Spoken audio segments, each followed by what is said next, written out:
You're listening to the ESO Network, your station for all things geek. Hi, I'm Joe Heath. I'm Toni Heath. And this is the Watch-A-Thon of Rassilon. Whether you like it or not.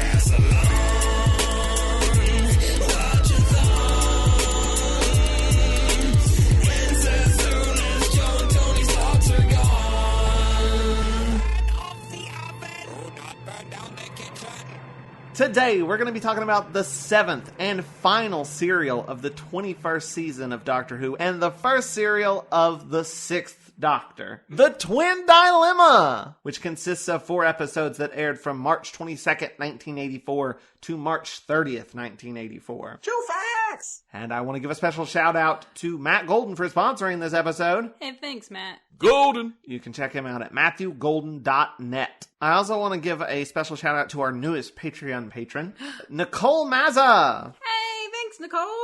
Y'all know Nicole. Yeah, Nicole is frequent guest. Yeah. Nicole has a podcast, a Doctor Who podcast as well called Terminus, a Doctor Who podcast, which you can check out at terminus.libsyn.com. Nicole's been on a bunch of previous episodes, so go check those out. But also check out this episode that we're about to talk about, right? Yeah, just keep doing this. Doing what? Listening, yeah. Don't stop. Don't stop. Or we'll die. No. That's the reference literally no one will get except maybe Chris. I don't think that's a very popular band. Oh, why It not? should Maybe be. you should stop listening to this podcast and go listen to Don't Stop or We'll Die. You'll like it. Is a comedy band that also just makes good music. It's not just funny, it's good. No, don't actually stop listening to this podcast though. We're gonna talk about Doctor Who. Listen to the entirety of this episode, then listen to Terminus and the entirety of Terminus, and then listen to Don't Stop or We'll Die. Their entire discography. In that order. Anything we need to talk about before we dive into this episode, or do we give a shit? Do we give a shit about our lives?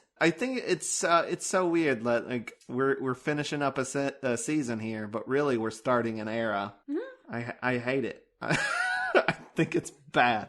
What a poor choice made by the people who made this show. It's fine. If it's like a teaser of what's to come next season, then Look, they fucked up some shit. The fact that this serial is a finale is the least of its fucking problems.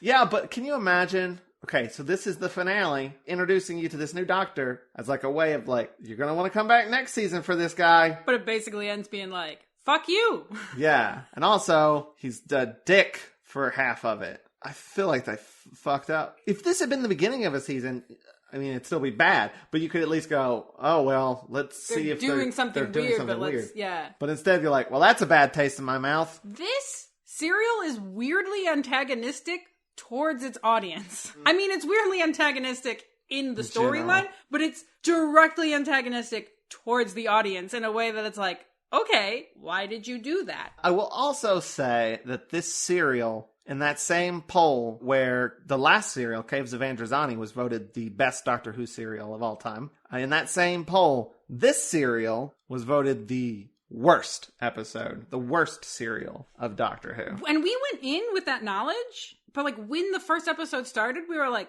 oh, why? Like, we're on a cool set with like interesting enough ideas. Like, these characters are fine.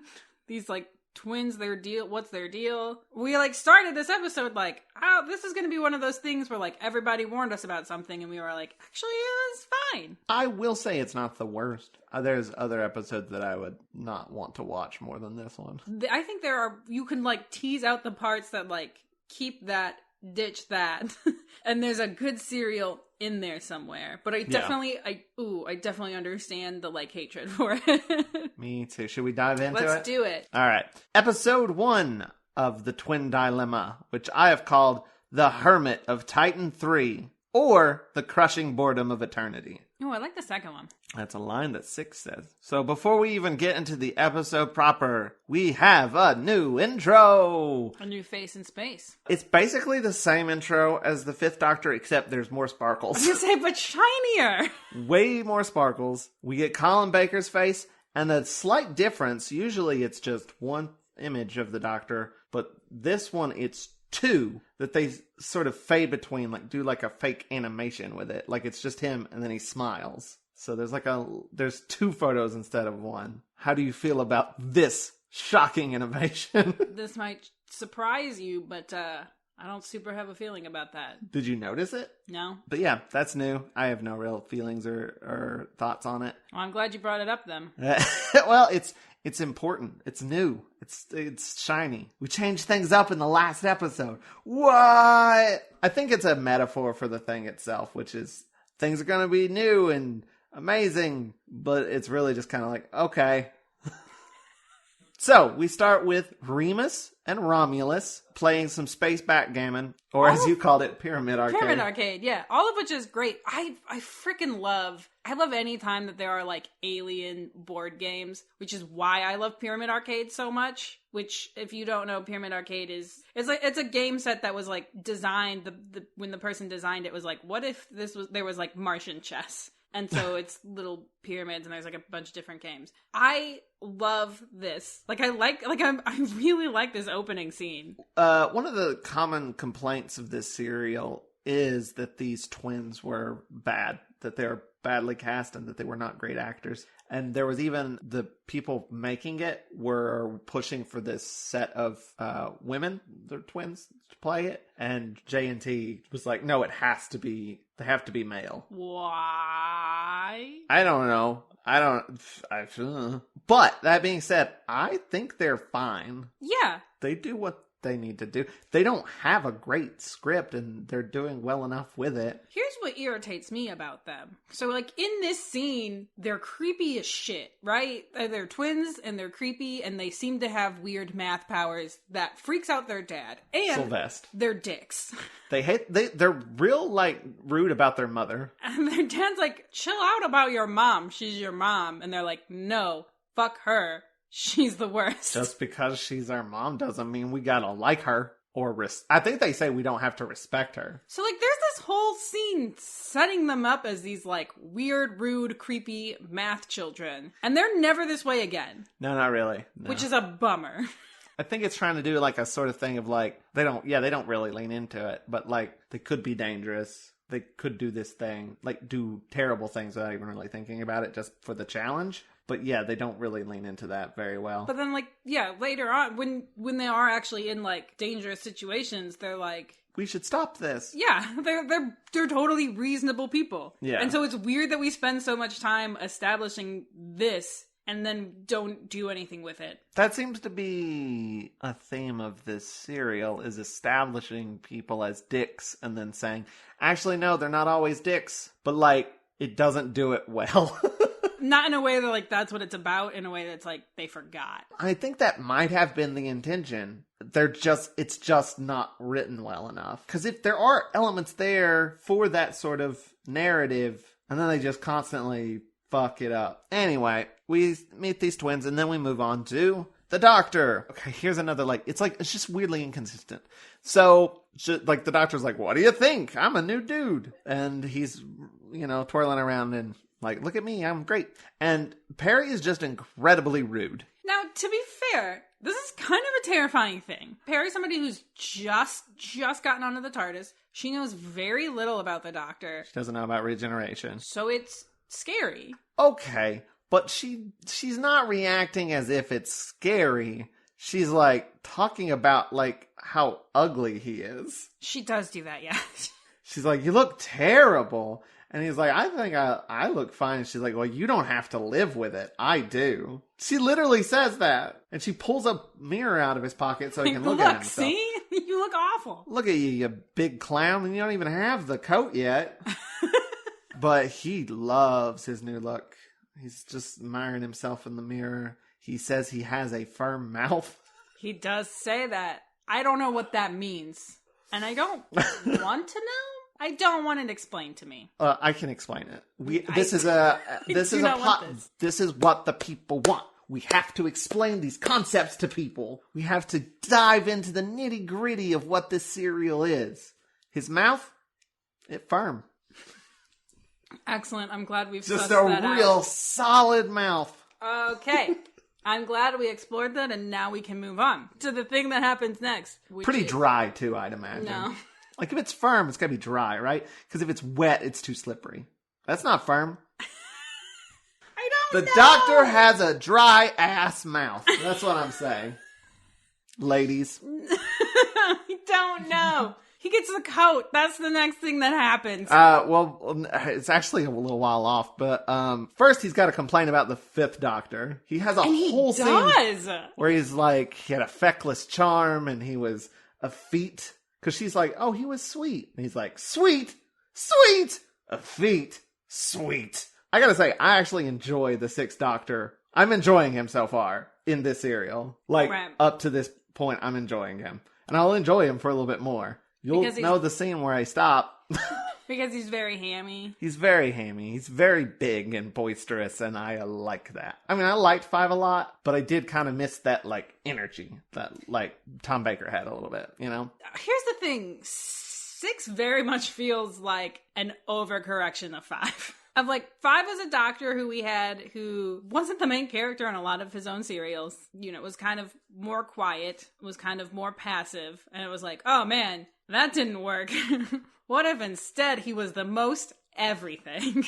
I kind of like it to a certain extent. The meanness is where I don't. And even, like, you could have some witty banter and stuff, and that's fine, but, like, it never plays as banter is the thing. Yeah. It plays as abuse. So they go into the wardrobe area, and he has a bit of a freak out, and that's where he says the crushing boredom attorney. He's, like, crawling into some, like, clothes hanging up and just having a... He's clearly having a rough regeneration. I'm skipping over the note that just says, the twins play Atari. Because they, like, sit down in front of, like, a computer screen, and they're working on computational stuff together. And it's just, like, a big digital readout. I do kind of want to talk about the room that they're in. It's all, like, lab stuff, but also very childlike. Oh, I absolutely love the design of this, yes. Yeah, like, the computer screens are on, like, big color-coded... They look like houses or something.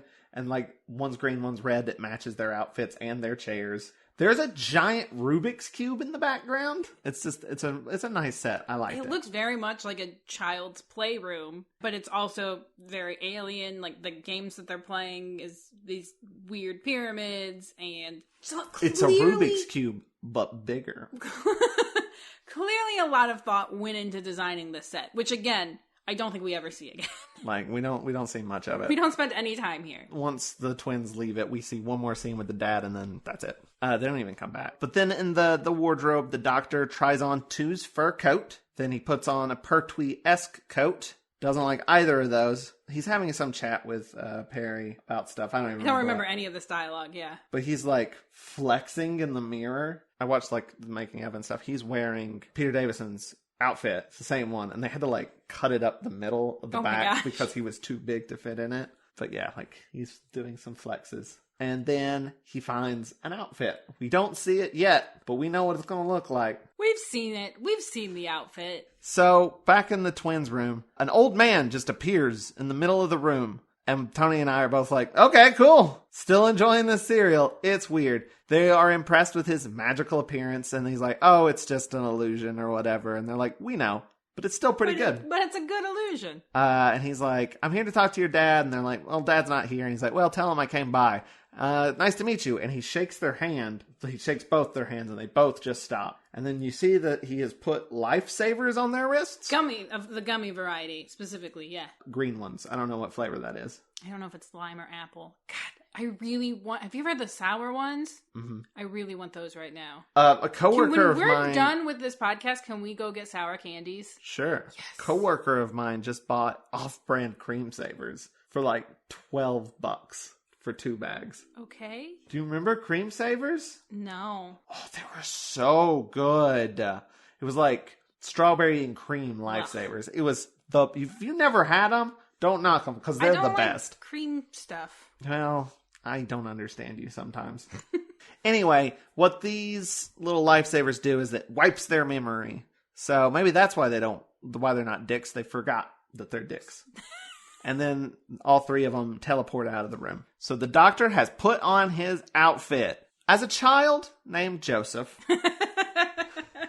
I was given a gift by my aunt. She made me a coat of many colors because of the character from the Bible. It was a multi-patched, sort of striped, colorful coat. Was it similar? No, but I mean, it was multiple colors, and it was probably kind of tacky. Had my name on it, but I love that thing. So I do kind of love this outfit. That does not surprise me in the slightest. I will say too much plaid. Okay. I would prefer it to be maybe more solid colors, but I don't mind it. No, I like it a lot. I mean, Colin Baker didn't care for it. I see no reason why the doctor shouldn't be loud and obnoxious. And this doctor is loud and obnoxious, so. And they're definitely making a point, and he has a line later at the end of the serial, and it's, again, way too confrontational for my liking, but it's something interesting that they're doing, which is to say, this character is not human. This character is an alien. And so, like, the things that he thinks are, like, good and appropriate or, you know, are not the same things that you think are. Because he's alien, which is something that, like, I mean, it depends on the era of Doctor Who. Sometimes we play with it more, sometimes we play with it less. I think it's interesting when we play with it more. And, you know, I'm a big fan of tacky outfits, so... This is pretty tacky. If you're a patron, you can see my ugly-ass shirt that I have. Oh, shoot, you do. It's great. I like that shirt. I do, too. I should have made an Instagram post, but I didn't, so sorry. I can make one after the podcast. And then y'all can go check it out on Instagram. Follow us on Instagram. We'll post a picture of my tacky shirt on our Instagram. So Colin Baker didn't like the outfit. He wanted it to be all black, kind of like what Nine has. Okay. But he was vetoed. But he did contribute, or at least I'm going off what he said in this little video on the bonus features. He did contribute the cat pin. That was love his the idea. cat pin. First of all, he puts the cat pin on, like, so purposefully. And it's just like, okay. And then gives it a little pet. He does. He's not Four had a duck pin, wasn't it? I don't remember. He had some sort of like bird. A pin for sure. I don't remember what it was. I want to say duck. I could be wrong. Could be just that we've been watching a lot of DuckTales and Darkwing Duck. Woo. But he thinks this outfit is baller, and Perry is not impressed. Perry's like, you look hideous. She thinks it is yuck, is what she says. She says yuck. And the doctor's like, well, fine then, and just sort of storms out. Still enjoying this. See, that's fine. That's like decent witty banter. It could be cute. I think it is cute at this point still. She's being a little rude. It feels like Donna 10 in a way, you know? I could see the doctor like friendly being like... teasing. Yeah, I could see the doctor like, what do you think? And Donna being like, oof. You know? So I'm still fine with this. I mean, that could be a conversation that we would have, like, shopping. Then the next scene is Edgeworth. That's the name of the old guy, Edgeworth. Didn't say that. It's not his actual name. We'll learn it later. Edgeworth and the twins teleport onto a ship that's got some good old owl boys on it. Oh my gosh. Here's one of the things about this serial. When I talk about, like, there's good stuff in this serial that I feel the need to, like, rescue. The design is one of those things. I like these good owl boys. Yeah, they look cool as shit. They're bad owl boys, actually. But they look cool as hell. Well, one of them's not too bad. One of them's an absolute asshole, but one of them's not too bad. That's true. There's Noma and Drac. Don't know which is which. They're morally ambiguous owl boys. Because one of them's like actively antagonistic towards Edgeworth, and one of them is more loyal to Edgeworth. But we don't know where Edgeworth's loyalties lie. But we do get to meet his master. This guy, he calls this guy, and it's a red outline that appears over him of this guy. His name is Mastor. And he's like, congratulations on getting the twins. And he's like, I want you to move them to a safe house on Titan 3 before bringing them here. And he's like, all right, cool. And that's all we get to see of Mastor is this red outline at first. We'll see him later. So back on the TARDIS, Perry has also changed outfits. Again, too much plaid. Okay. It's like a blue plaid top and a skirt. Not a fan of plaid? I'm not a fan of plaid. It makes me think of lumberjacks, and I I don't know. It's like this macho manly thing to me, and I don't care for it. That makes me uncomfortable as a bisexual. That you I don't know. like that. I personally don't care for it. I don't know. Here's the thing. I associate it with a lot of rednecks who I've known in my life. Plaid and fucking camo. Sometimes together. Weird to me that you put those in the same category. But okay. I do. People who own guns. That's what I associate camo and plaid with. Anyway, she does like a little, what do you think, doctor? And he just goes, yuck. Which again, great. Cute, teasing, bantery. Except for, like, the way that Perry reacts. And except for, well, she's a little bit like, ugh. But what happens next is the fucking worst. So the doctor says, Perry, and then starts quoting a poem about Perry. And he's like, do you know what Perry is? And where does it come from? I forget what he says. He quotes some poem. But he says that it means evil, basically. It used to be good, but now it's evil. And it means, he's like, that means you're evil. And then chokes her violently. For a long time. He slams her up against the TARDIS console, throws her to the ground, and is, like, kneeling on top of her. According to the wiki, I don't know if this is on purpose or not, but she flashes his reflection at him with the mirror. Like she does it on purpose. I mean, she definitely does in the scene. Why is she doing that on purpose? To make him see himself, what he's doing? Or I think so. I mean, it works. He sees that he's a fucking monster and, like, gets off of her. And then, like, he, goes and, like, I think this is awful. I don't think it's irredeemable. Okay, here's my thing about it. I mean, I have a couple of thoughts. I have a lot of thoughts. And they're all over the place and a little contradictory. I think you can do a story where, like, the doctor's suffering from regeneration sickness and maybe he's a little unhinged and maybe he's a little dangerous. That's interesting and I'd like to see it done. But this story mishandles it. I would prefer them not to do it, but if they're gonna do it, there are things they should have done afterwards that they did not do. Okay, so if you're going to do a story like that, the doctor needs to be legitimately, like, frightened and remorseful. His reaction to this is, like, still that very, like, bombastic, hammy, like, oh no, I am the worst, I am a monster, which is specifically, like, an abuse tactic, an emotional abusive red flag. And so it doesn't work as comedy. Also, the other thing is, like, if you're going to do this story, I still, even if that's what you're going to do, I still don't really want to see the doctor doing actual violence to a companion for, like, multiple minutes of screen time. And then, like, try to, like, go back to, like, comedy beats. Like, you can't. Like, you need, like, a legitimately, I am sorry scene. A scene where he does not ever fucking apologize. To be fair, while I was rewatching this, he does say, I apologize once. He says it very fast, and it's kind of dismissive. But he does say, I legitimately apologize once. But it's so fast, it's easy to miss. But it's still not enough. No. It is not. There's a couple other scenes where he seems like he's, like, basically saying he's sorry without saying he's sorry, but he never actually says that he's sorry. He never seems genuinely upset with his behavior. And I understand that part of it is that, like, oh, he's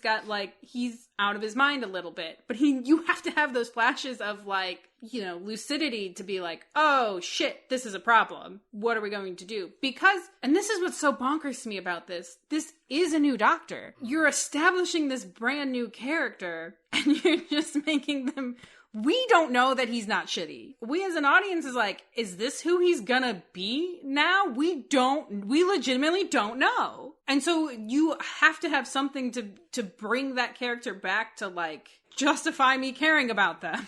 I can see what they're wanting to do. I just think it's a bad idea. Like, they want it to be like, ooh, is he bad? Is he good? This doctor seems more dangerous. But, like, he's mean. You could do that, but I feel like it's a weird idea to do it at the end of a season. Like, that's going to just turn people off, I feel like. I don't know. And I think there's two things going on here. There's a lot of the, like, negative things about 6. I mean, as far as I can tell, having seen this one serial, the things that are, like, actually him and not this regeneration sickness, like, once we get into, like, this is what the character is like. The things that are negative about him are things that have been flaws of the doctor, like, all along. He's super vain. That's not new. Like, he thinks very highly of himself. He has maybe difficulty thinking of other people. These aren't brand new things. They're just sort of brought to the front. And I think that can be an interesting thing to do with your character. The other thing that's going on is they're doing this like regeneration sickness thing, and like he is dangerous and unhinged, and we're not really sure what's up with that. Doing those two things at the same time it's too much. Is awful. is a bad, weird choice that should not have been made. Do you think this is just carryover from the Fifth Doctor? How so? Who straight up murdered a companion? Never gonna get over that. No. He murdered Chameleon. It is messed up. And that was like thought out, and he was in his right mind. Anyway, let's dive further into the story and see how bad this gets. Because this is the turning point. This is the point where I was like, oh no. Like, no. Really, up until this point, we were like, oh, this is going to be one of those things where, like, people, warned us about how bad it is, and we're going to come out of it being like, I don't know what everybody was complaining about. Then this happens, and we're like, oh, okay. I do think there's still some good stuff coming up. If you can just separate in your mind the fact that the Doctor has previously been a dick. If you can separate that a little bit, there's some decent moments. It's hard to, but I want to because I want to like this guy. And I think Colin Baker is actually doing a really good job. I think he's fun when he's allowed to be fun and not a dick. Well, and here's the thing, because you're saying when he's being fun and not a dick. Because sometimes he's being a dick and being fun. Yeah, that's true. And that is... When I say a dick, I mean like despicable. Like legitimately abusive. Yeah, where you're like, oh god, no! Being a dick but funny is one thing, but being like just abusive and awful is a whole other thing. For some reason, it seems like this serial doesn't understand the difference. We'll get into it a little later on, but there's a few moments where it feels like it's trying to address that, and you're just like, no! Who the fuck wrote this? Which, by the way, I think it's like a new guy who's never written for the show before, ever. That's wild that you would... give him the finale and the start of a new Doctor? Absolutely wild.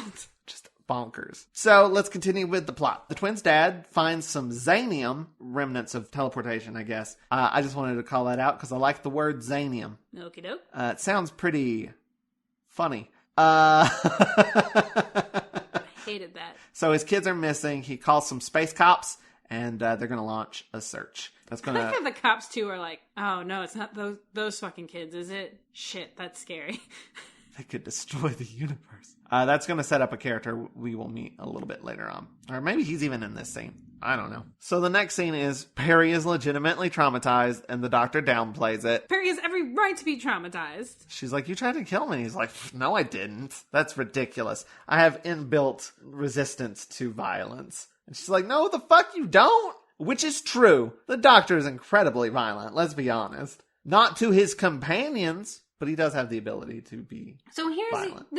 This is the thing that I'm saying. Like, if this scene had happened and the Doctor had been like, yeah, I don't know what's going on with me, like, had seemed legitimately remorseful and frightened of himself, that would be one thing. And he does kind of say that he is scared of himself, but then he's like, just goes way too big with it. He's like, I'm the biggest threat in the universe. Which, again, that kind of performative, like, oh, I've done something wrong, and oh, I'm the worst. If you don't know this, big red flag for abuse. He's like, I'm gonna become a hermit, and you're gonna be my disciple, and we're gonna go to Titan 3, where I can be alone for like 1,000 years, however long it takes. But yeah, it's just like way over the top, and it's like... Well, and he's also like, I'm going to be there for 1,000 years, and Perry's like, I don't want to be there for 1,000 years, and he's like, tough! You're chosen, yeah. And it's like trying to play some of this as comedy, but none of it's funny. Well, and also, like, it seems like Colin Baker is playing it for comedy, and Perry's playing it, like, dramatically,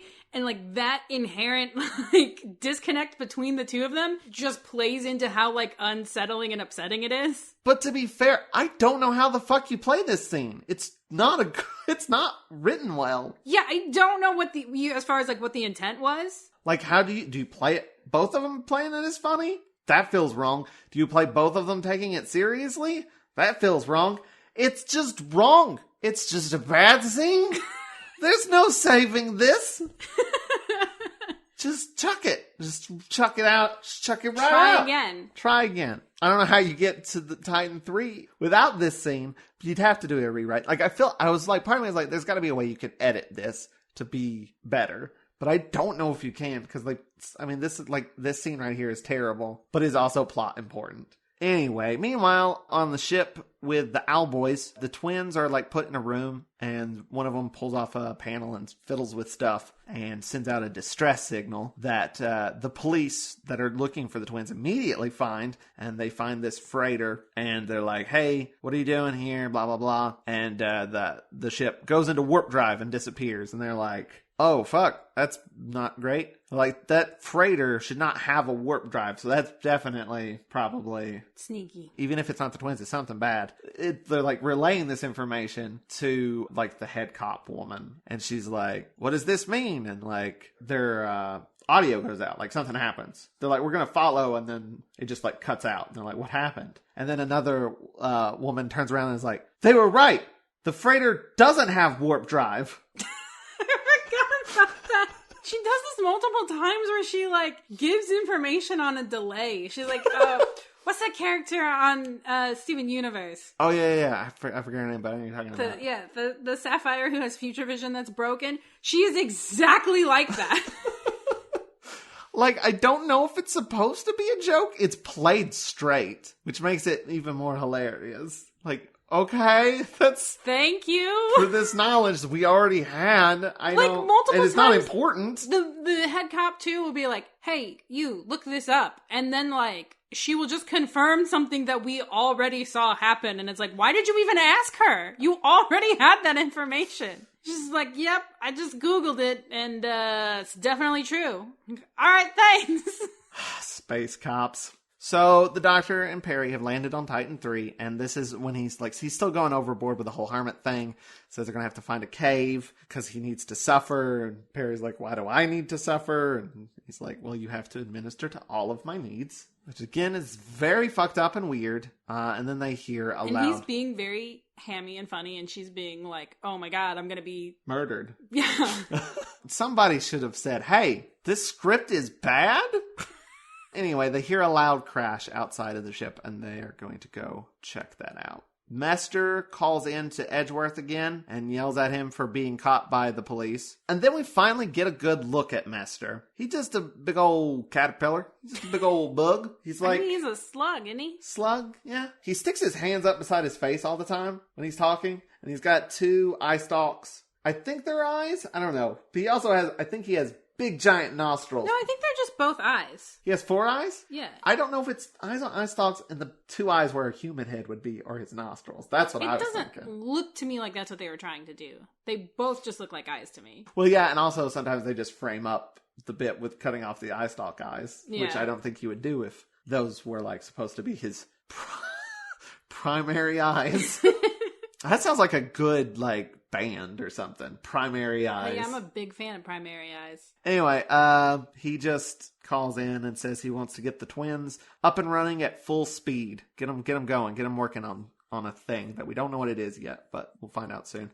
He also wants him to kill all of the survivors of the crash, because we find out, as the Doctor and Perry walk out, the police ship that was following the freighter has crashed onto Titan 3, because I guess they were following the Owlboys, and the Owlboys shot him down or something. I don't know. Doctor and Perry see the wrecked ship, and the Doctor's, running around being all stuff, and Perry's like, I want to leave. This is bad. Let's leave. And he's like, you're right. This is for something for an adventurer, not a faint-hearted girl. Yeah. What is he, Adric now? And then he finds a body, finds one of the policemen, whose name is Lang. He has a first name, but I'm not going to remember it. And then he just, starts just chewing into Perry, like, you're going to leave. And there's a guy here. He could have died. This is all your fault. His death would have been on your hands, huh? How do you feel about that, huh? Bet you feel like a dick, huh? Huh? Perry? It's like, calm down, man. And then, they take him into the ship, into the TARDIS, and, he's still just, railing on her. He says, poor pusillanimous, I don't know if that's how you pronounce that word. I don't even know what it means. Showing a lack of courage or determination. Timid. Damn. Poor pusillanimous Perry. What a pitiful performance. Which has the cadence of a joke, but is just fucking mean. Then she yells at him for being a dick. And she's like, I'm not going to take this from you. And they're just, yelling at each other. And it's not fun. It is uncomfortable. In the middle of this, Lang wakes up and thinks that the doctor is what crashed his ship and killed all of his men, and he points a gun at the doctor, and he's like, I'm gonna shoot you. And the doctor does a look. He sure does make a face. The camera's like aimed upwards from the floor up at the doctor, and he does this look of like, oh no. It's like, be shocked and scared, but sexy still? Also, like, maybe you smelled something weird at the last second. And that's the cliffhanger. Just a lot of whiplash, really. It's weird that somebody looked at Doctor Who and was like, do you know what it needs? It needs to feel like an uncomfortable family dinner. It needs to feel like a family gathering where your parents are fighting. It needs to feel like 50% sitcom, 50% Lifetime original movie. And that's the end of episode 1. We're now into episode 2, which I have called A Bumpy Transition. Lang passes out almost immediately and does not get a shot off. And then Perry is weirdly sympathetic towards him as the doctor freaks out about almost getting shot. He's like, this guy's a bad guy. And she's like, yeah, but he's just really confused. So she's been gaslit, right? Like, what do you mean? Like, she's like, you don't know what he's been through to like get to this point. You don't understand why he would think that we're bad guys. He must have been going through a lot. Which is like the writer trying to be like, this is the same thing that's happening with the doctor. Get it? Get it? But it doesn't work. Is that what that scene is for? That's 100% what that scene's for. I just thought it was weird. I mean, it is weird. Because, like, basically the doctor's had a freak out and choked her and is like, I'm going to kill you. And Perry's like, that's fucked up. But in this scene, like, a guy wakes up and is like, freaks out and he's like, I'm going to kill you. And then she's like, yeah, but like he's clearly unwell. Yeah, he's clearly unwell. And, like, I think it's the writer going, see, it's the same thing with the doctor. It doesn't make any sense. It's so poorly executed. It could not be any more poorly executed. And it doesn't help that at the same time this is happening, the doctor's again just being a raging asshole. And then she's like, we've got to save him. And he's like, I'm not going to save him. He tried to shoot me. What the fuck? No. And then she finds his ID. She like digs around through his coat and she's like, he's a space cop though. And those can't be bad people. Ha! That's a loaded statement. And then the doctor's like, yeah, I guess you're right. Cops are pretty great. Wink. And agrees to help heal him.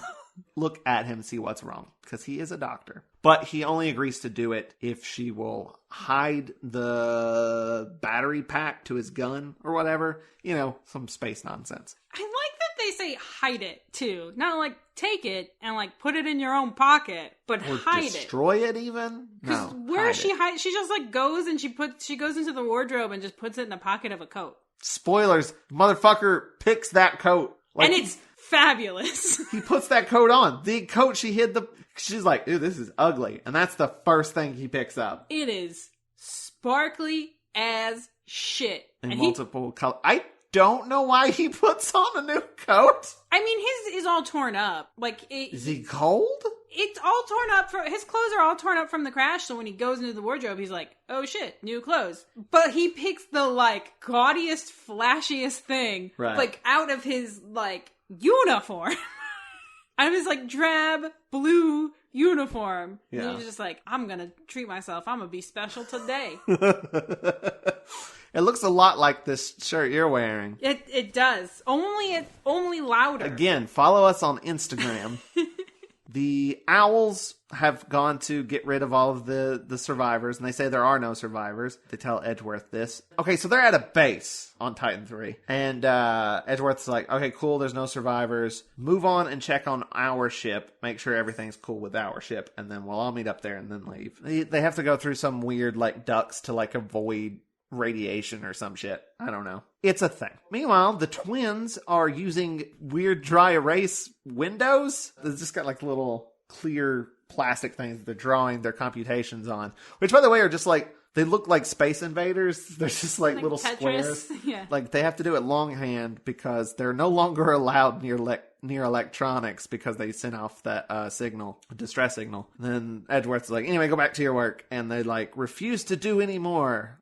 They like both stand up in unison and throw down their little markers and say, no, in unison. They do that a lot of like in unison stuff because they're twins, and that's what twins do. That's just how twins work. Everyone knows that. So they're like, we're not going to do any more unless you tell us what's going on. So he tells them about a place called Jaconda where there is a new ruler, and he's a real bad guy. And Mester calls in, appears and says, I'll take over from here. Do it or die. I will remove your brains from your bodies if you don't do it. How about that, fuckos? Peace out!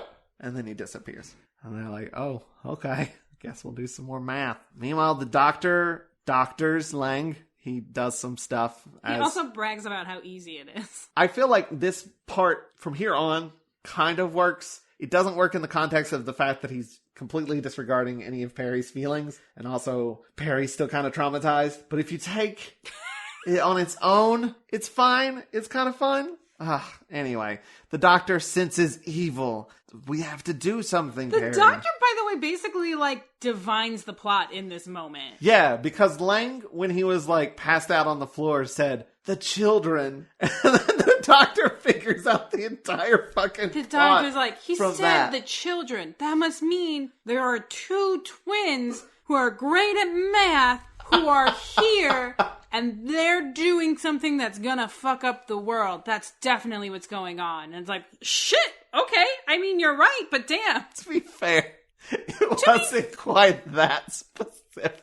It He was just said smart nearly- children held for a king's ransom. It was nearly that specific. It was nearly that specific. Why does he know that they're smart? I don't know. It's a lot.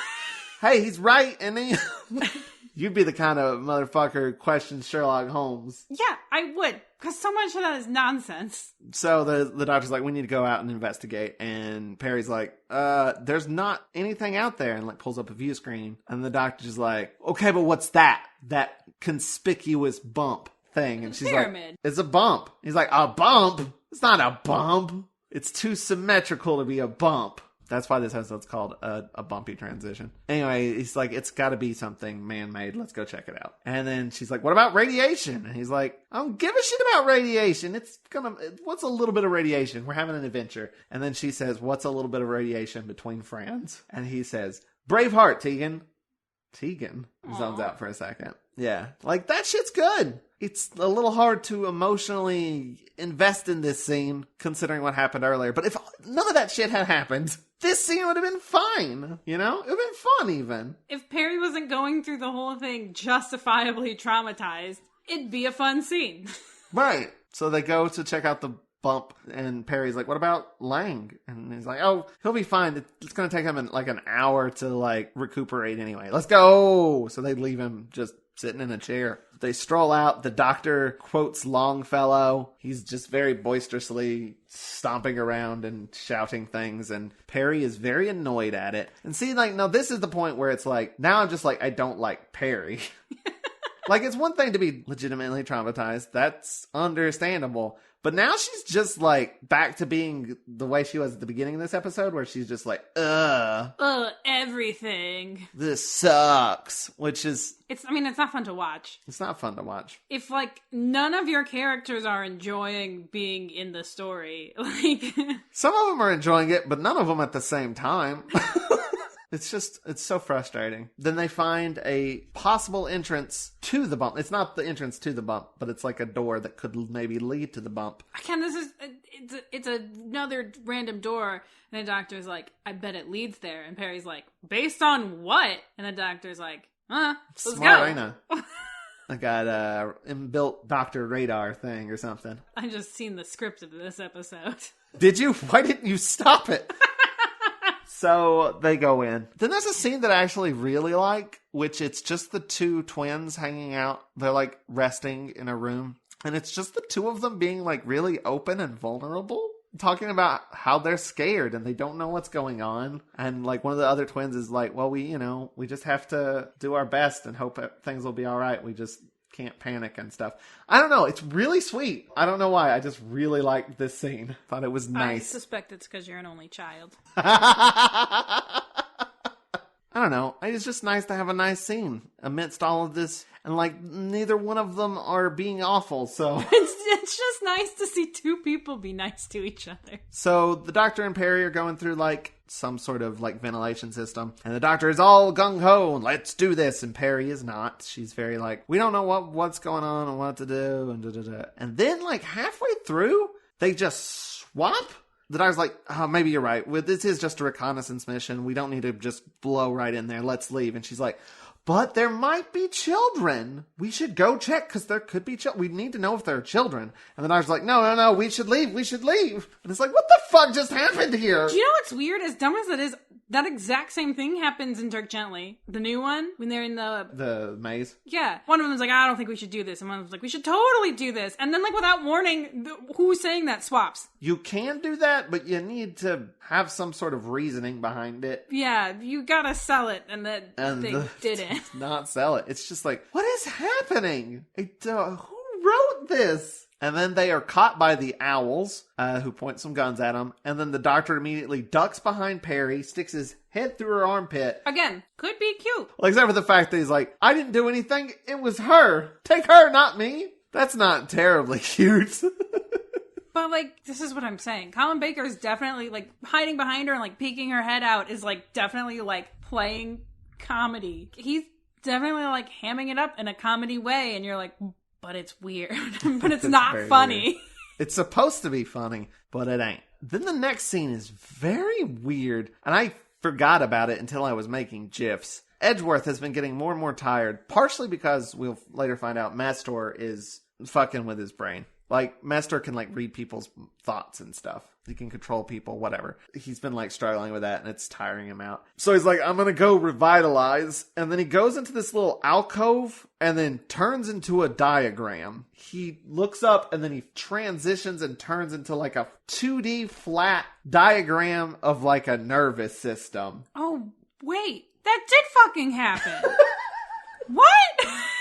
He's revitalizing, whatever that means. He's recharging. Fucking forgot. What the fuck is that? What's it supposed to... I mean, is it... I could see him, like, plugging into a thing or something. But he just transforms into it. Also, is it important in any way? Nope. Not in the slightest, which is why I forgot about it. Doesn't come back. Doesn't really do anything. Just a thing. There is a sort of funny joke where, again, but it's still kind of the doctor and Perry bickering, and it's unpleasant. Where they're being brought by the owls to Edgeworth, and she calls him Doc or something, and he says, kindly refrain from addressing me as Doc, Perpagillium. Oh, which is a thing we didn't even mention. When he's like, Perry, what is that? He says, oh, it's a diminutive of my name, Perpagillium. She doesn't just say name, she says, it's a diminutive of my proper name. Which is not how people speak. And it's also not how people deliver lines. All around, not at all how human beings communicate. So this is kind of a callback to that scene, I guess. Also, the doctor has said, don't call me Doc before, so. Which someone is pointing out 13 is perfectly fine with Graham calling her Doc. So she's grown. Yeah, or she's just stopped having preferences. So they get brought in. Noma is the dick owl. He's not the loyal owl. That's Drac. Drac is the loyal owl. Noma's the dick owl, thinks they're spies, and the doctor disagrees and says, no, we are pilgrims who have come to the caves of Titan 3 to meditate. And then Edgeworth comes out, and the doctor's like, oh shit, I know you. We hung out you're Asmael. You're a Time Lord. We hung out. You drunk so much. You got so wasted. We had to throw you into a fountain to sober you up. That's not an exaggeration. That's what this scene is. It's adorable. I like it. It's very good. Part of me is like, is this still the doctor being like regeneration weirdness? But then Asmael's like, oh shit, you're the doctor. Because he's like, yeah, I've changed faces a couple of times since last we met. But he's not thoroughly happy about it. And the doctor's like, why aren't you happy about this? And he's like, times are shitty. Sorry. You've come at a bad time. I'm gonna have to arrest you now. And then the twins wander in and they're like, what's going on? And the doctor's like, ha, I was right. I knew about the twins. I nailed this shit. They were the smart twins. Then Lang wakes up, changes outfits, and finds the gun power pack. We've already discussed all that. But he's also trapped inside of the TARDIS. He does not know how to get out. And then the Doctor and Edgeworth chat, and Edgeworth is sort of filling him in on stuff that we know that he doesn't. While they're having a chat, Noma sneaks away and sets off a gigantic, conspicuous self-destruct button. Asmael and the Owls and the twins teleport out, and they're like, we'll come back for you later, but we don't want you interfering with what we're doing, because that could be bad. And he's like, also, I've disrupted the teleporter, so you can't leave. You will be stuck here. He literally says there is a million combinations. And There's just a quadrillion, okay? And then they all teleport out. And then Perry's like, what are we going to do? And the Doctor's like, I'm going to start working on the teleporter. He said a million combinations, so... We'll be out of here a day or two tops. So he jumps over a couch very cheerfully and goes to work. And then Perry finds the self-destruct button thing going off and like interrupts the Doctor, who's very annoyed about it. Like, all right, fine, I'll look at this blinking thing. And then he's like, oh shit, we have minutes to live. The Owls and the twins and Edgeworth take off from their ship. The Doctor looks at the twins' equations that are on the dry erase thing, and that clues him in on something. He's like, oh, this could work. And he turns the teleporter into a time machine? Which is a clue to what's gonna what they're working on. Right. Kind of. And he's like, all right, well, Perry, give me your watch, because I gotta time shit out, right? I know when I need to go, but you need to go first. Jump in the teleporter. It's gonna send you to the TARDIS, but like 10 seconds ago, or something like that. And so he does a thing, she teleports away, and he's like, huh, it worked. It actually worked. Okay, here's the thing. It's not just that he says that. It's that Perry's being Perry. So, like, the whole time she's just like, I don't know. I don't want to go in the teleporter. Is it safe? Will I die? And he's like, you're going to be fine. And then she teleports away and he's like, oh, cool. It didn't kill her in a horrific way. Neat.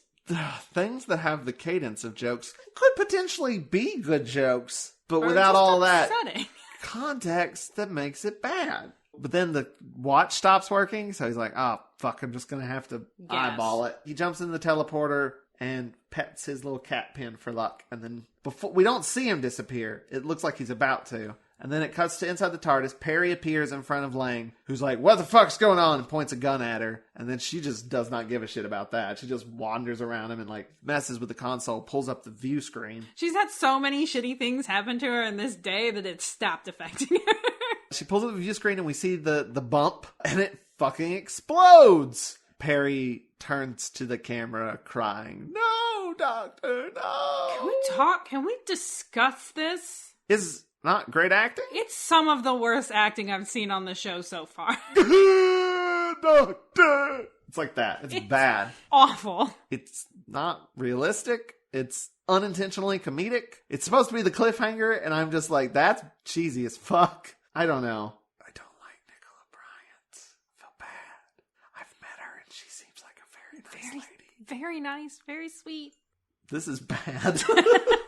I don't know. I said bad things about Tegan and I love Tegan. I don't think that's going to happen. We'll see. I don't know how many more serials we have with her, but we'll see. That's the end of episode 2. We're now into episode 3, which I have called Death by Embolism. We get to see Perry cry again. And then the Doctor flickers in for a second. This is a bit weird. He appears in the TARDIS, and he's like, oh, this watch thing, bullshit. And then he apparently has appeared in the future in the TARDIS. And he's by himself in the TARDIS. And then he presses some things on the console, and then appears back with a scene with Perry and Lang.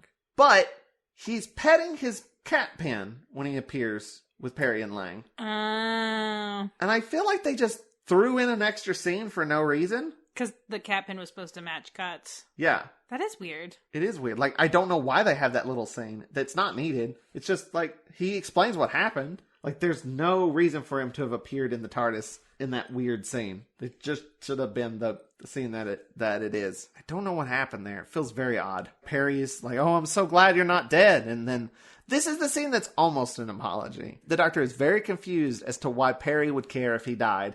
after the way he has treated her. He's like, I almost killed you, and... Again, this isn't said, like, the way that he delivers it isn't like, why would you think that when, like, I've done all these horrible things? Because he's still being, like, very bombastic. A little bit. And he's also like, I just don't understand humans. Right. It isn't like, wow, you were concerned about me, and I don't deserve it because I've been being an ass.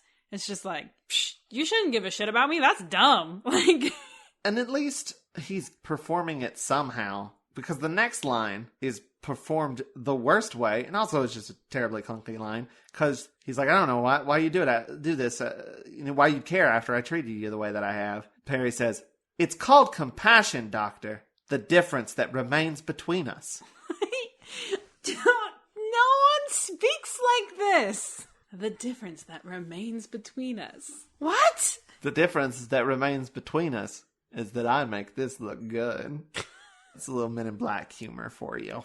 I don't know. It's just bad. It's bad. I don't. That one, I don't know if it's her or if it's... No, that's just a bad line. Definitely nobody speaks that way. I don't know how you would deliver that line in a way that made it sound natural, much less... You changed the line. Right. There's no delivery that saves that. I mean, even the way she says, it's called compassion, Doctor, is delivered very oddly, too. So, I mean, that's fair. And, like, that's a fair enough line. It's called compassion, Doctor. Look into it sometime. She also says it, like, so tenderly, too, and you're like, that's not warranted. Right. It should be, like, a slight fuck you. Right. So then they just talk to Lang and get him on their side, kind of. They convince him that, we didn't kill your people. We're going to take you to the people that did kill your people. So they head to Jaconda. Drac, meanwhile, the good owl, or the loyal owl, sees a blip on the scanner, which is the TARDIS. This scene's not important, except for the fact that he's like, what's this little thing? And we hear just a fucking rad remix of the Doctor Who theme. Oh, it's good! It's so good. Dare I say it? One of the best things about this serial. And it's just a little piece of incidental music. But it also, like, clues you in, like, that's the TARDIS. It's good. This is, like, the second time I feel like we've had the Doctor Who theme as a piece of score, or a version of it. Because we also had it, I think, in Enlightenment, where you think the Doctor and Turlough are dead, and they're, like, floating out in space, and it's, like, a sad remix. Like, so that was the sad remix. This is, like, the, like... Rad remix. Rad remix. And then Asmael learns that Noma set off the self-destruct, and he's not happy about it, because that was his friend. I just want to say some things about this character. So he is supposed to be, like, it was originally conceived, like, as the hermit, right? From the Doctor's story. Well, that was suggested by Ian Levine, who's like, you should have him be a hermit, that the third Doctor mentioned multiple times. And then the writer was like, I don't know who that is. And just made him a teacher. Right. But so it's not the same character, technically. Here's the thing. That makes so much sense. And it was such a smart suggestion because... Which is weird, because I've heard, like, Ian Levine just made tons of shitty suggestions. Well, and I don't know if what I'm about to say was, like, the same thing that was in his mind. In my mind, it makes a lot of sense because you have this version of the Doctor who's brand new and shitty. And so it makes sense to be like, this character should know the Doctor, should be somebody who's known the Doctor for a long time and is friends with them, who can then say, like... You're not yourself. You're not yourself. What is up? And can also say to, like, the companion, like, this is a messed up situation. You don't deserve this, but... It's temporary. Not just that it's temporary, but, like, it's like sickness or, like, something is wrong. And, like, we need to figure out what, because, like, this isn't how the Doctor is. Because, again, Perry doesn't know that, really. They don't do that at all with his character. Not even a little. Like, there's very little reason for him to even know the Doctor. It makes so much sense to... All the fucking elements are there, and he doesn't know how to do it. I've never wanted to, like, rewrite a Doctor Who story more. I don't know. There's been some, like, Chibnall ones where I was like, please, let me just put a thing in here that makes sense. just like a little bit of a theme or message. The next scene is the doctor and just trying to figure stuff out. Again, not a thoroughly important scene, just some exposition. He assumes Asmael must be out of his mind to not need his help. But I just want to point out how John Pertwee he is in this scene. Just lounging around. He's got kicked back in the chair. He's got his feet propped up. He does this shit a lot throughout this whole serial. He is very loungy. Here's the thing. It's great. There are like parts in this where you see the Sixth Doctor and you're like, okay, I can get behind that. And him just like lounging in these bright yellow pants is like definitely one of them.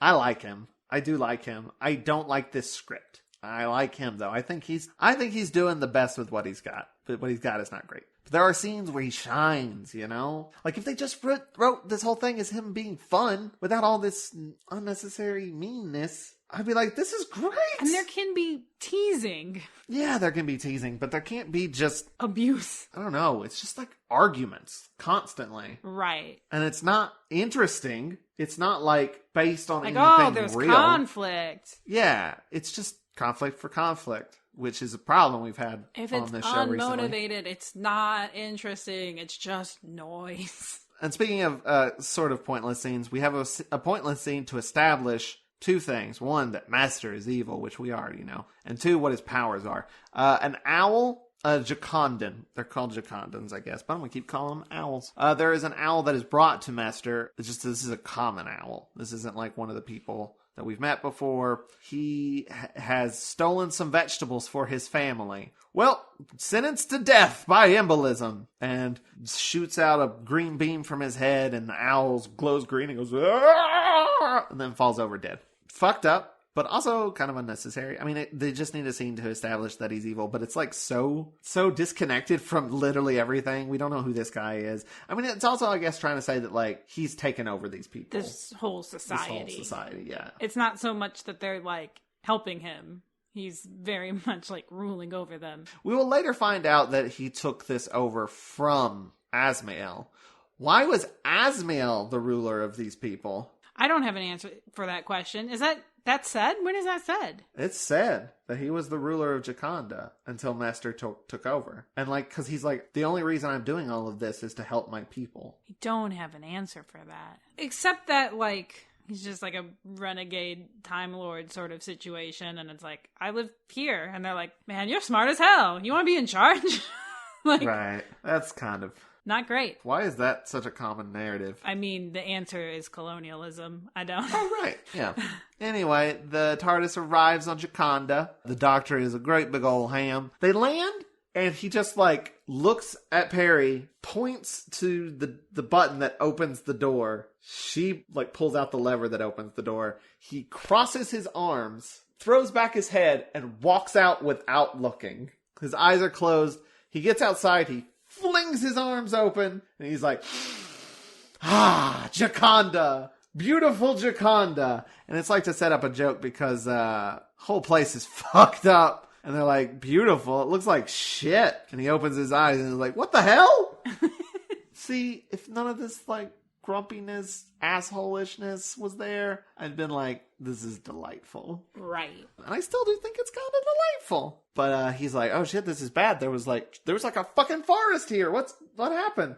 And he sees these slug trails. And he's like, oh no, the gastropods of legend have returned to Jaconda. Oh no, not the big ass slugs. Then he's afraid to go. And he's like, we should leave. I'm like, I don't want to deal with this anymore. It's scary now.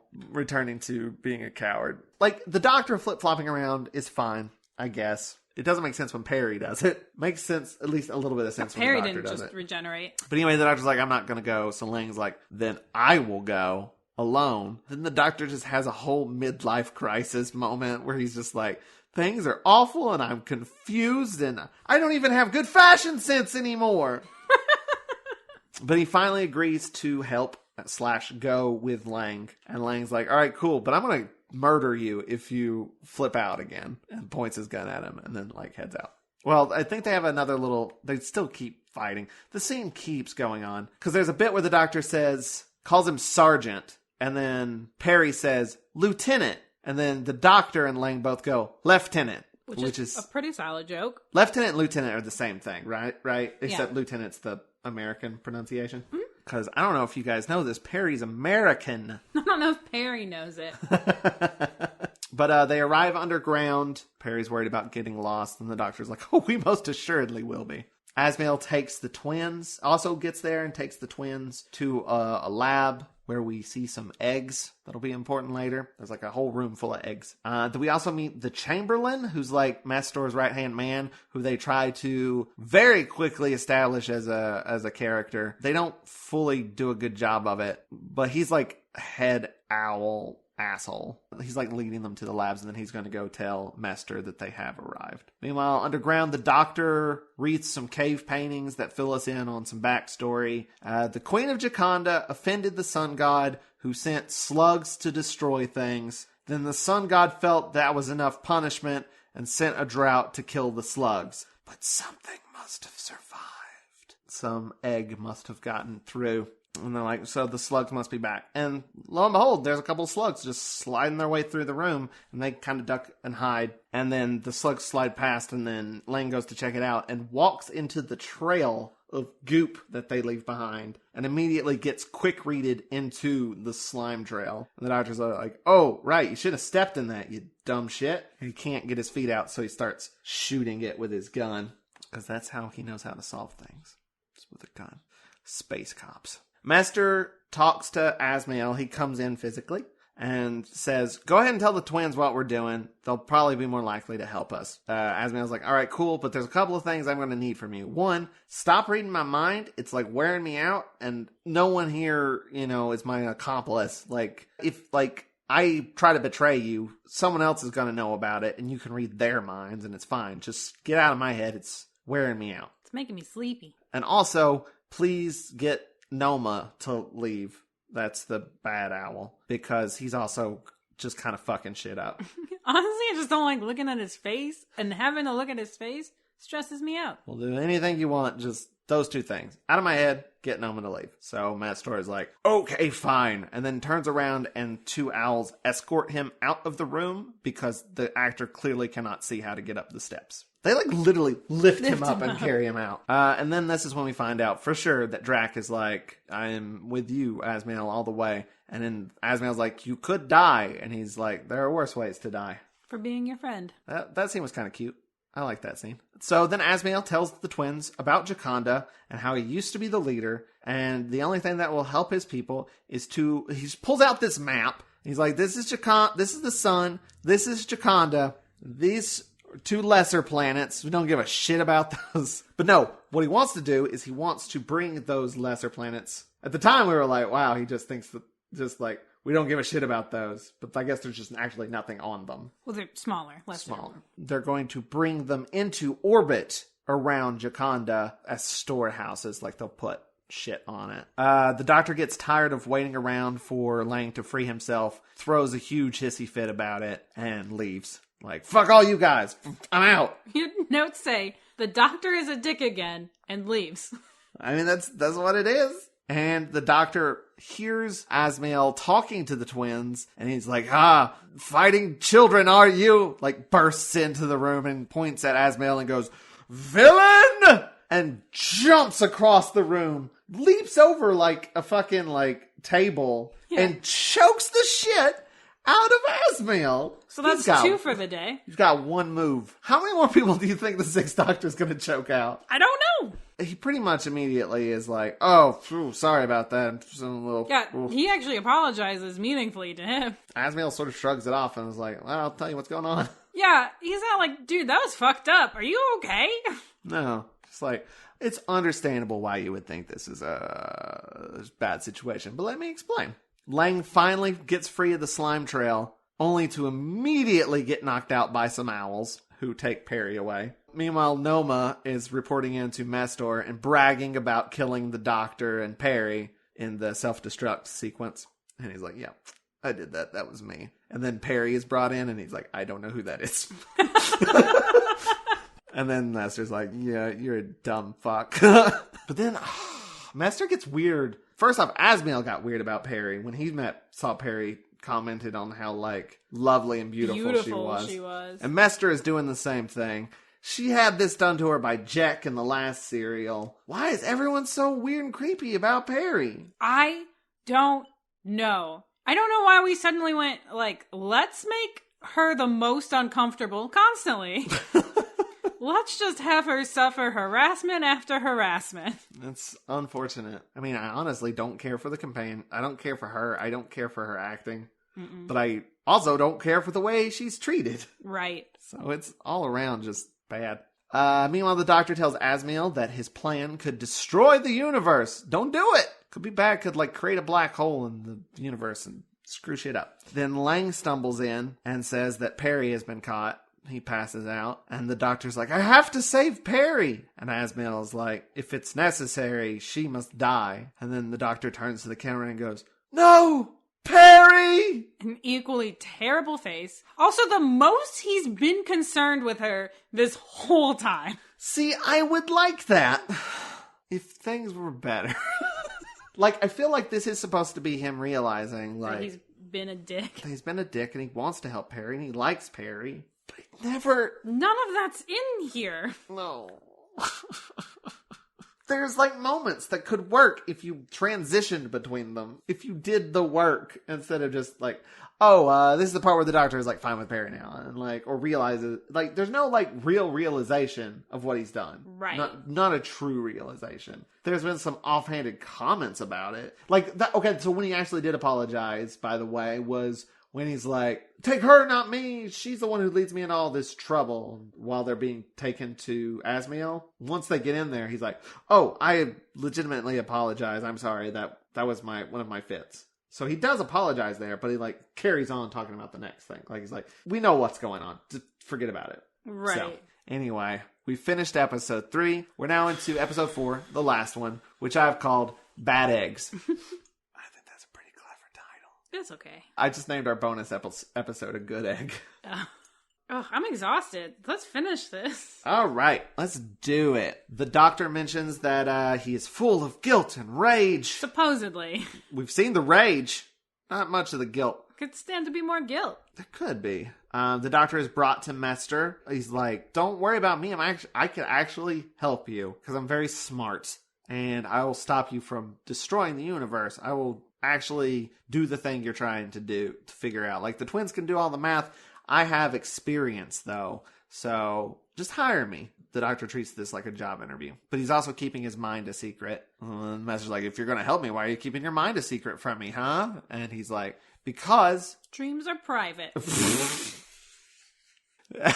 Yeah, because dreams are private. No, it's like, if you can read my mind and you know what I can do, then I'm out of a job. This is just job security. You'd have no reason to keep me around if you could read my mind. So, all right, fine. The Chamberlain, though, remember the Chamberlain? I barely do. He's like, we shouldn't trust the Doctor. And then Mester's like, hey, don't talk without being, Don't fucking question me. And then embolisms him a little bit. Doesn't kill him, just a little one. He just goes, Grrr! They make bird noises when they're hurt. Because they're birds. Meanwhile, Asmiel finally removes the lifesavers from the twins. And they're like, oh boy, we were dicks, huh? We were real assholes. I mean, they don't actually say that. They just say, oh, we remember everything. Yeah. Cool. They may say something about missing their mother or something. I don't remember. Again, this is weird because it's like, oh, all of our memories are missing. And then it's like, oh, we have them back. None of that matters. None of it. There was no reason to remove their memory. It's not important and it affects nothing. But it's happened and now it's gone. Okay, let's move on to the next thing. So everyone gets the owls to leave them alone to work. They do this by... There's also a whole scene where they just shit on Noma. And that's pretty funny, I guess. I don't know. Everybody's together now, though. Perry's there and everybody's in this lab. Meanwhile, Mester tells the Chamberlain to find the TARDIS, which he does. They open the TARDIS and they go inside of it. Then we learn the full plan of how this planet orbiting situation is going to work. The planets will be in different times? That's why they needed a Time Lord? I don't understand anything about this plan at all. Maybe you can explain it to me. Well, I don't remember what the reason was why they'd need to be, like, slightly out of sync with themselves time-wise. Because I think it was that they weren't going to actually be orbiting each other. They were actually going to all be in the same orbit, just in different times? Yeah. So they're, like, all actually in the same place? But... I don't know. It doesn't make sense. That's just what it is if you're standing in a line behind someone, right? Yeah. Like if you're walking in a line behind someone, you're in the same place as them, but just 10 seconds later. And also, like, right? I don't know. Hey, if you can explain the science behind this bullshit, help please me out. Do. The thing is, while watching it, I was like, that's pretty neat. And now that I'm thinking about it, I'm like, I don't know what the hell that means, though. I'm just like, cool, they're in a different time zone. That sounds cool. They use this word time zone, and it's not the first time they've used it in Doctor Who. They use time zone to basically mean, like, different dimension. Yeah. And it's like, what does that mean? It's like, it's in a time zone 10 seconds, like 10 seconds behind. So it's basically in a little pocket universe. And it's like, what? What does that mean? I don't know. What do you think a time zone is? But the Doctor does bring up a legitimate issue with this, which is like, these planets are smaller. If you pull them closer to the sun, they will crash into the sun. The reason they were only in orbit the distance they were is because of the distance they were. Like, if you move a smaller thing closer, it's going to be attracted to the sun. That's how gravity works. Asniel's like, oh shit, why did I not think of that? I came up with this whole convoluted thing about putting them in fucking time zones, but I can't think about goddamn gravity. We'll figure out what to do about that later. We gotta gather more information. The twins also finish their calculations, so they can get the planets in orbit and all that shit. But, like, again, it's not gonna work, but... Anyway, the Doctor, like, wanders around. He's also, again, been, like, laying on everything this whole time, too. Just laying on that desk very casually. His leg all propped up. I love it. But he finds the room with all the eggs. And he's like, can I see these eggs? Can I go in and see the eggs? Can I touch the eggs? And I'm like, sure, you weirdo. So he, like, goes in and he's, like, shaking it. And he's like, I gotta get into these eggs. Can I get into these eggs? And, he's not that frantic, but he's like, give me a laser cutter. I'm gonna make me an omelet. And then he, like, tries to cut open the egg with the laser cutter, but it doesn't work. It just heats it up. And it's like, should have cut through at least a little. It didn't do shit, but it, like, glows. And he's like, well, it's definitely woken something up in there. The heat of it has. And he's like, huh, how many more eggs are there? And, like, they pull aside this curtain and it's just like... There's a whole ass matte painting in there. It's a matte painting of eggs. A whole flat of matte eggs. Eggs come in flats, right? Is that a thing? Like when you get the big ones, like the big rectangular ones, that's a flat of eggs. So this is a mat of eggs. Okay. Anyway, so if the planets crash into the sun with all these eggs on them, it's going to explode out into the universe, kickstarting these eggs, like heating them up. They're going to come alive. But it'll spread them throughout the universe, and... Oh, fuck everybody's shit up. It's an invasion! An egg-vasion. Here's... Basically, this Time Lord, what's his name? Asmiel. He's doing this, and he's like, we're doing this bad... Like, I'm kidnapping children, but it's for a good reason. And we're like, we definitely need to be doing this. And yes, I'm working for this slug who's threatening to kill the children, but it's for the right reasons. And then you get to this one and it's like, one, I did not consider the fact that, like, this would blow up everything. And two, I didn't realize that there were, like, all of these eggs, which aren't, like, hidden. I know about them and they're, like, basically in my study.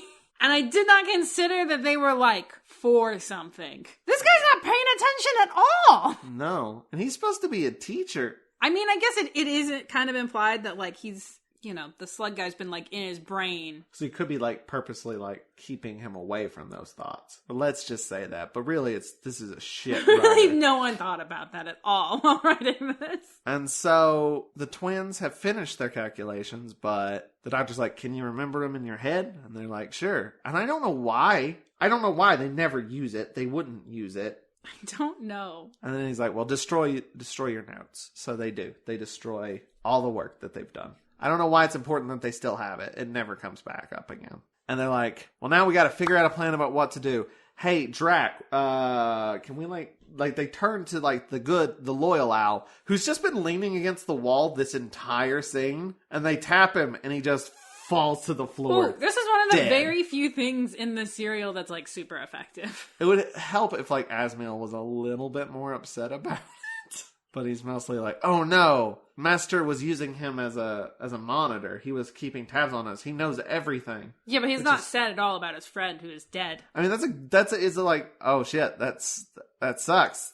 Because they've been talking a lot of stuff here. But yeah, it would have been nice to have a little bit of an emotional moment there. But I ain't got time for that. We're wrapping things up. We're in episode 4. Let's go. The Doctor and Asmiel will face Mester, while Perry, Lang, and the twins go to the TARDIS to get out of there. We didn't mention this earlier, but while the Doctor was lounging on the desk, he found a couple of bottles of piss.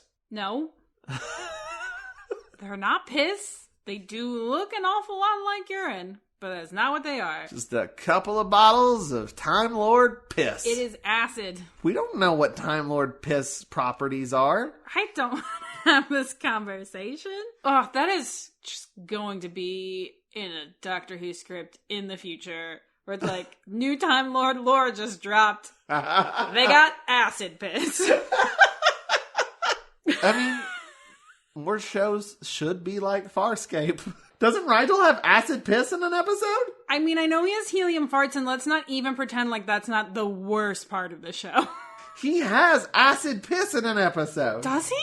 Yes, I distinctly remember him pissing, like, on guards or something, like, and his stuff exploding. I don't think it was, like, a permanent feature of Rigel, but it was, like, in an episode. We cannot spend any more time on this. Yes, we can. We gotta do the Farscape podcast at some point.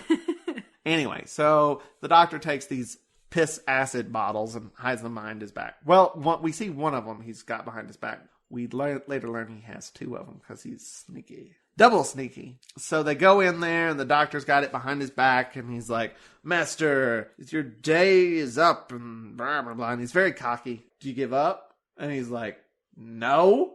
And he's like, then take the consequences. And throws the bottle. It smashes right into a force field. Yeah, which has a decent effect.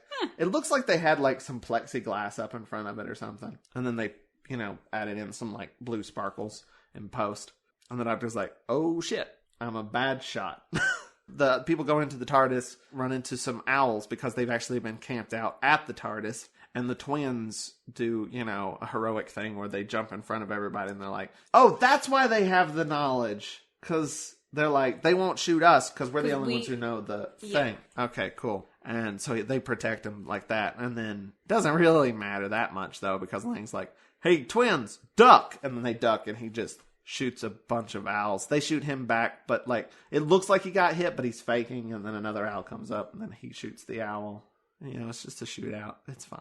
Meanwhile, the Doctor is being even more cocky, very cocky. Just like, there's nothing you can do to me. I'm the best. You can't even do your brain shit on me because I'm too awesome. If you tried to jump in here, it'd be like a pebble in a fucking lake. Here is another thing that I could fix with a rewrite. Go ahead and say what happens, and then I will tell you what's supposed to fucking happen. Master's like, do you want me to take over your mind or whatever? And the Doctor's like, yeah. And then he takes over Asmiel's mind, and Asmiel starts talking with Master's voice, badly lip syncing to it. It took me a second to go, oh, he's pretending to say the same dialogue. And then the Doctor's like, oh shit, no, wait, why did you do it to Asmiel? No, you're supposed to do it to me. And he's like, I'll kill this guy. And the Doctor's like, talking to Asmiel like, let's do a mind leak. We can beat him together. And he's like, no, Doctor, just, you have another one of those piss bottles? And he's like, I sure do. And he throws the second piss bottle. The force field's gone, or like he can't put up the force field because he's busy. Because he's linked. And so Master starts melting, being very gooey, which, that's what we do now. He's like, but Master's like, it's fine. I've taken over Asmiel, so it doesn't matter. I will escape to this guy. And Asmiel's like, I will end him. I'm going to regenerate. And he's like, well, you don't have any more regenerations left, which was something that was said earlier. And he's like, I know. Basically, he's sacrificing himself to kill Master. Have I said enough? Okay. Can I jump in yet? Or yeah, no, No, here's what, like, clearly needs to happen. The doctor is, like, clearly goading him into connecting with him, right? Even the other Time Lord is like, you would have been overwhelmed. Like, you're in this, like, weakened state. It makes so much sense for the doctor to be, like, goading him into, like, connecting into his mind because his mind is so, like, fractured right now. Yes. And so it seems like he's being really cocky and obnoxious, but, like, actually he's trying to, like, sacrifice himself, like, get this guy into his brain, which is broken, and so it, like, messes him up. Why is that not what this scene is? That's a good question. It seems like that's what it's going to be, and then when that didn't happen, I got mad. I will say that what the scene that does happen is not bad, though. Yeah. It's fine. It's fine. I mean, you can even still have the hermit, like, sacrifice himself. He's not the hermit. Well, okay. Do not saddle this lame duck with the hermit title. Okay. But you know what I mean? Like, you can even still ultimately get to the same place. But, like, having this be the moment where, like, the doctor is, like, using this regeneration sickness thing. Yeah, this, first of all, this assholishness that he's been, where it's actually, like, this moment of, like, oh shit, there he is, there's the doctor. You know, like, it gives way to the character that, you know, and we, like, finally see him as the doctor for the first time. And also, yes, he is using this thing that's been set up to defeat the bad guy. Let's do that! Yeah, instead of the thing they used that they set up to defeat the bad guy was piss bottles. Not as good. Not as good as my version. No. I want to rewrite this script so bad. But in your version, would he still melt? Sure. I like your version a lot better. It's good. But in this version, he melts. He gives one last little and spits up some shit, gray matter. And we cut to back outside the TARDIS where Noma, the bad owl, just starts going because the mind link, you know, I guess he was mind linked with Master. He's like in mid scream and Lang just punches him right in the gut. The gut. He's like, and then just stops.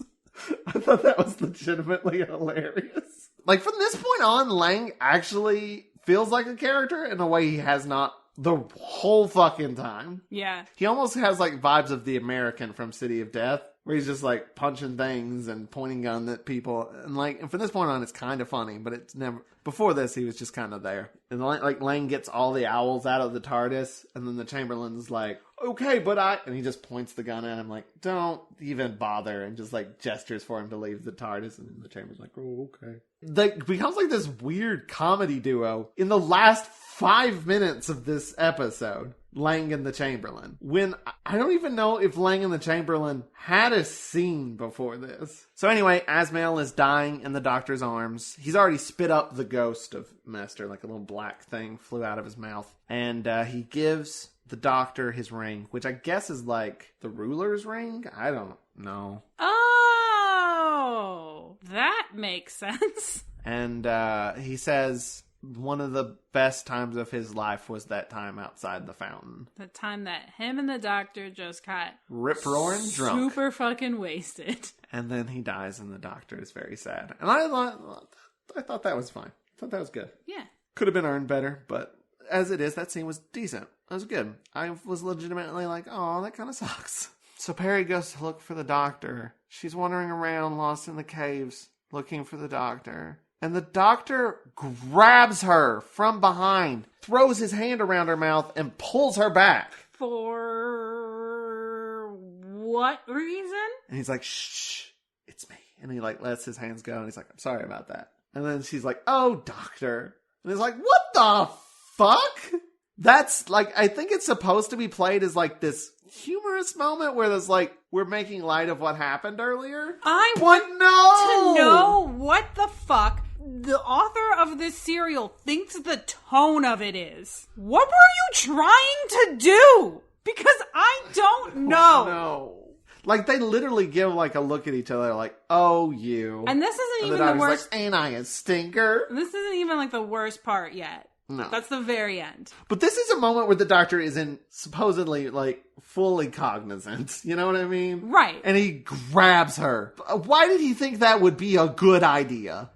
Anyway, and let's get through this wrap up here. The Chamberlain wants to go onto the TARDIS. This is another, like, comedy bit, by the way. And the Doctor's like, oh, you, the Chamberlain, I don't like you. I thought that was funny. And he's like, what? Because he wants to get off the planet because, you know, everyone hates him. Because he's a traitor and was working for Mester and was, like, ratting out other Jacondans. He's like, please let me on your ship. And he's like, no, fuck you. Good luck. Bye. And then they're like, well, let's take everybody else back where they need to go. And Lang's like, actually, I think I want to stay here. I feel like I can do some good here. And the Doctor's like, yeah, sure, whatever. I think there's like a bit where like Perry's like, what about, you know, the people here and all that stuff? Who's going to like lead or whatever? And he's like, well, it's not Mester. Mester's dead. Also can't be Asmiel.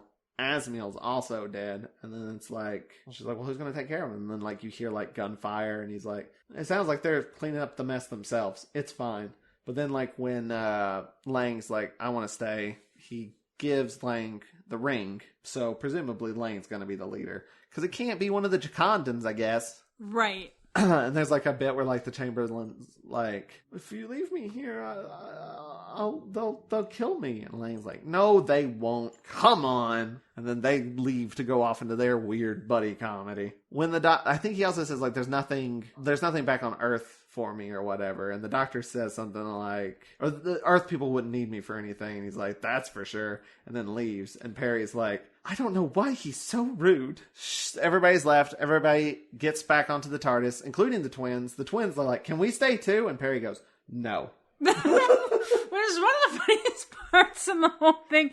Like, the way she says it is so dismissive. Don't be ridiculous. Get on the TARDIS. We're taking you home. It's like the only time in this whole serial that Perry says anything with any authority. Can we say, oh, fuck no. Let's go. You are children.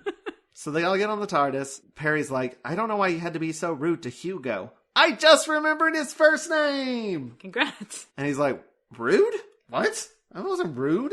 And then she's like, yeah, you were. That's when he says, like, I'm an alien, so I'm not going to abide by the same sort of moral customs that you do and whatnot. You said you liked that. I like it as a concept. Here, in this serial, I have problems with it. And again, he sort of brings up the Fifth Doctor, because she's like, you used to be, you know. You used to have manners. And then he's like, I was a weakling. It was actually negative for me. Like, it wasn't actually a good trait of mine. I think he kind of said, like, it stressed me out. Like, I was thinking so much about being nice that I was stressed out all the time. Which, relatable. And then she's like, well, I think you should learn to do it anyway. And then he's like, no. He's like, but he's also like, I think you will find, if you give me some time, that I'm not as bad as you think I am. And no matter what happens, I am the Doctor, whether you like it or not. Okay, it's not that that's a bad line. It's that he says that angrily, and then smiles, and then it cuts to Perry, and she smiles, and it's on her face for too long, and then it cuts back to his face, and it's on his face for too long, and like he's just smiling like a doofus. He doesn't give the line, nothing earns this. Like, the way he says it is like, I'm the Doctor whether you fucking like it or not. And then Perry's like, okay. And it's like, what? Like, You're like, why is she smiling? I don't understand. It wasn't, everybody reacts like he told a joke, but he delivers it like he's angry. And it's bizarre. And it doesn't make any sense. And I just want to know what the fucking tone was supposed to be. I don't understand. I don't understand what was trying to be accomplished here. Again, They didn't do it. Whatever they were trying to accomplish, they didn't.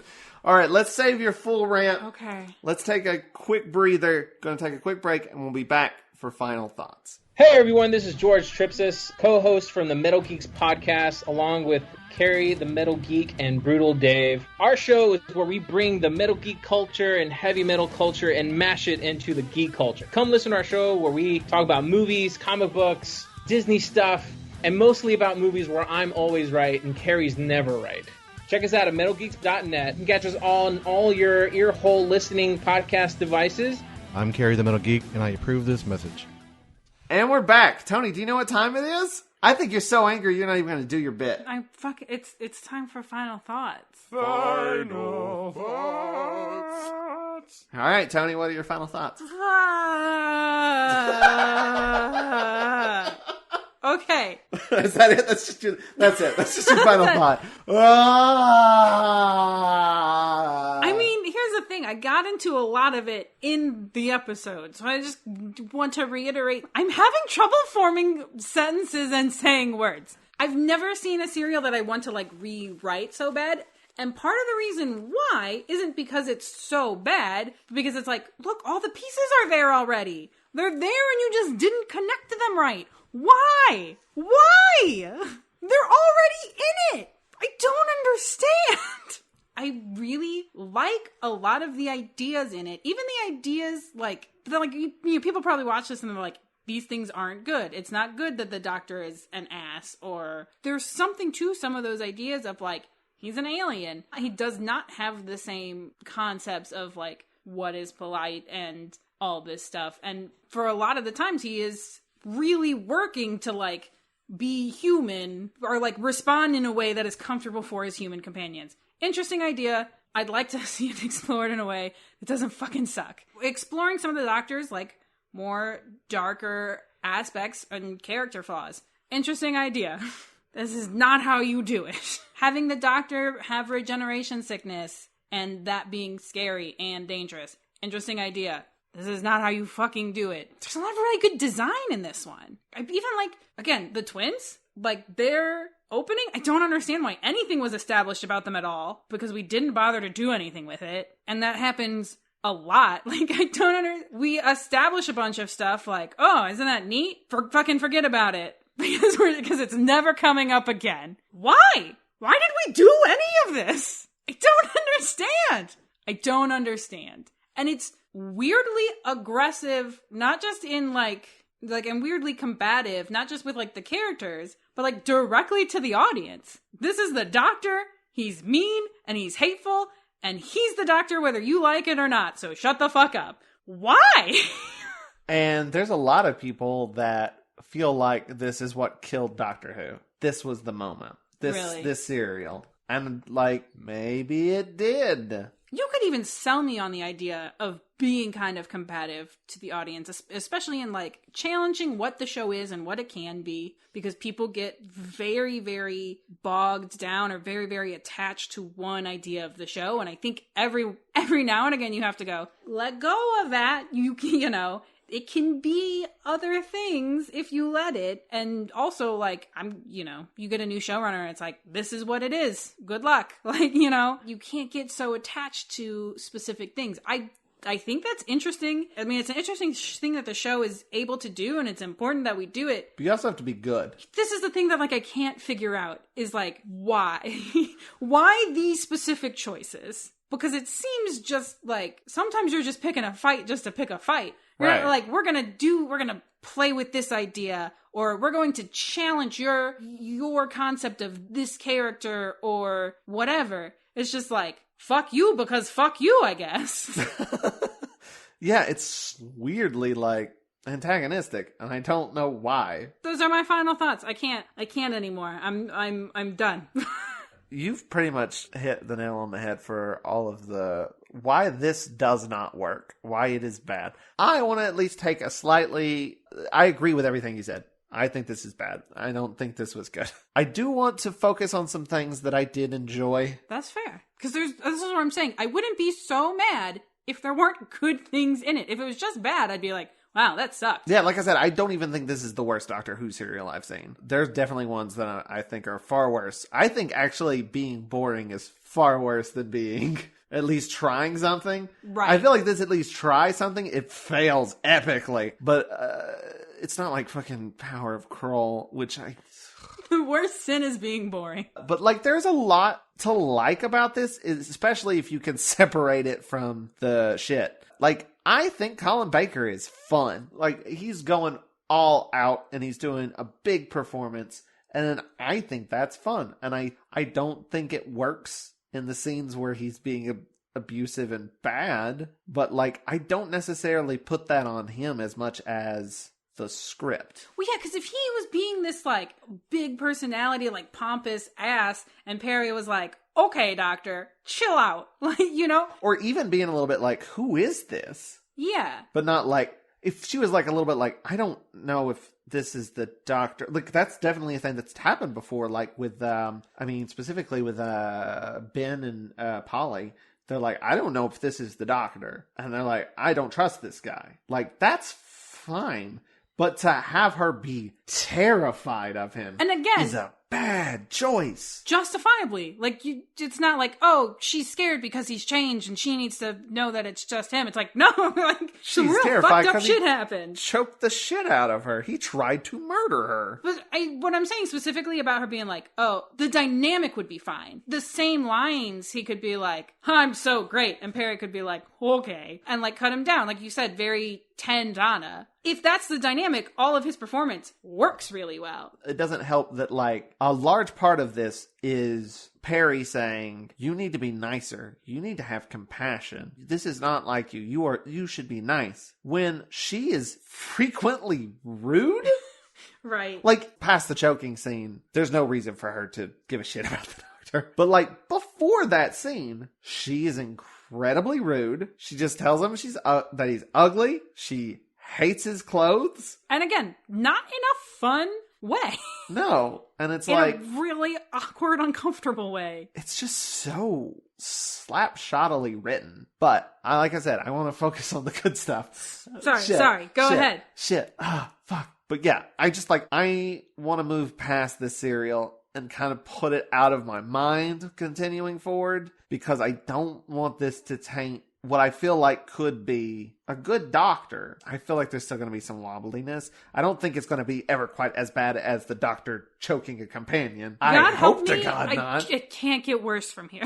I'm just going to try to look past this episode and from here on out sort of like start fresh. Because like I said, the bits that are there I think are good and fun. And I want to like this doctor, and I do like aspects of this doctor. I even like the sort of like, sassiness of him. You know what I mean? Yeah. Like him being a little snappy. It's fine. Like, I like the first Doctor, and he's definitely that. I think he's great. I think there's some good design in this one, but everything else is a mess. But I like Colin Baker a lot. I think he's fun. And I have kind of missed that more bombastic Doctor. Yeah. I liked Peter Davison, but he was very low key. But that's it. That's my final thoughts.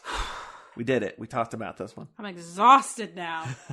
But before we go, is there anything we need to plug? Keep watching Unseen World, please. Find it at watchheartlandtv.com. There are new episodes airing. They won't be on the website for a while. They're not going to be on demand yet, but it is airing in syndication on a lot of stations, and so it might be airing on your local station. Check it out. See if you can find it. It's See Unseen World. Season 2 will be available on demand shortly. Check your local listings.